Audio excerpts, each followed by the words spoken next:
ഞാൻ ആദ്യമേ പറഞ്ഞല്ലോ, ഈ പുസ്തകം അങ്ങനെ പകർത്തിയ ഒരാളല്ല.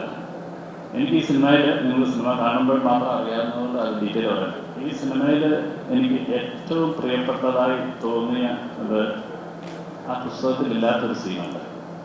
അതാണ് കാരണം.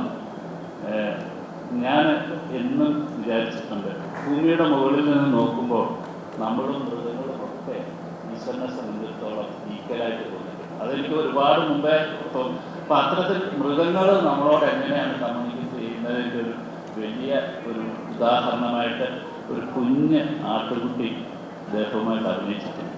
എനിക്ക് തോന്നുന്നു ഞാൻ ഏറ്റവും പ്രിയപ്പെട്ടതായിട്ട് അതിനുവേണ്ടി ഞങ്ങൾ കഷ്ടപ്പാടുകൾ വളരെയാണ്. ശരിക്കും ഞാൻ റസൂലിൻ്റെ അടുത്ത് പറഞ്ഞു, ഞങ്ങൾ മിക്സ് ചെയ്തുകൊണ്ടിരിക്കുമ്പോൾ ആ കുഞ്ഞ് ആട് മരിച്ചുപോയി. എനിക്ക് ഇത്രയധികം വേദനയോടുകൂടി എനിക്ക് എന്നിട്ട് ആട്ടുകുട്ടി അല്ലാത്തത് ചിലപ്പോൾ നമ്മളതിൻ്റെ ഫോട്ടോ ഇട്ടേനെ. കാരണം യൂണിറ്റ് മുഴുവൻ സ്നേഹിച്ച് അതിന് ബിസ്ക്കറ്റ് കൊടുത്ത് ഞങ്ങൾ ഷൂട്ട് കഴിഞ്ഞിട്ട് വയറിളക്കം പിടിച്ച് നെക്സ്റ്റ് ഡേ അതിനെ കണ്ടില്ല, മരിച്ചുപോയി എന്ന് പറഞ്ഞു. എത്ര ഇമോഷണൽ ആ കാര്യം. നിങ്ങൾ ആ സിനിമ കാണുന്ന സിനിമയിൽ ഇമ്പോർട്ടൻ്റ് ക്യാരക്ടറാണ്. ആ കുട്ടി മരിച്ചു എന്ന് പറഞ്ഞ് ഞാൻ കുട്ടി മരിച്ചു എന്ന് തന്നെ എനിക്ക് പറയാൻ പറ്റുന്നത്.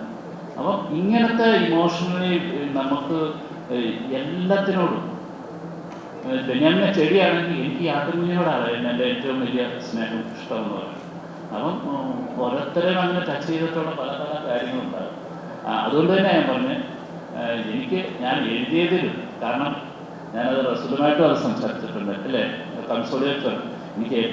എനിക്കങ്ങനെ എഴുതാൻ കഴിഞ്ഞല്ലോ, ഒരു ആടിൻ്റെ മനസ്സിലേക്ക് ചിന്തിക്കാൻ കഴിഞ്ഞല്ലോ, അല്ലെങ്കിൽ ഒരു മൃഗങ്ങളോടൊപ്പം സഞ്ചരിക്കാൻ കഴിഞ്ഞു എന്ന് പറയുന്നതാണ് എനിക്ക് ഒരു ക്രിയേറ്റർ എന്നുള്ള രീതിയിൽ.